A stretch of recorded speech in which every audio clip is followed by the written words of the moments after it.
Сегодня мы находимся в городе Лисичанск. Туда прибыл очередной конвой гуманитарной помощи Чеченской Республики от регионального общественного фонда имени первого президента Чеченской Республики, Героя России Ахмата Хаджи Кадырова. В данном конвое все необходимое для населения данного города, продукты питания, также медикаменты. Хотелось бы выразить слова огромной благодарности за ту помощь, которую оказывает глава Чеченской Республики, Герой России Рамзан Ахматович Кадыров, также президент регионального общественного фонда Айман Несировны Кадыровой. Ахмат, сила Аллаху.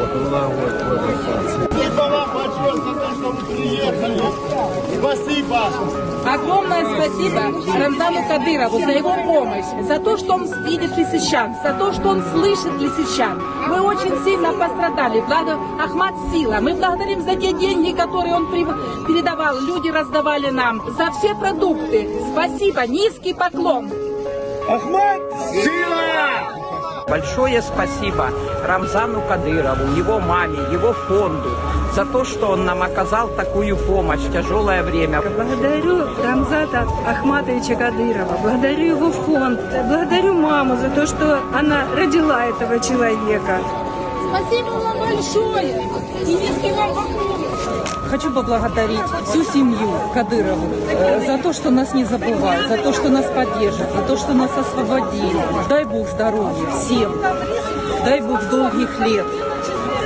Ахмат, сила! Аллаху Акбар!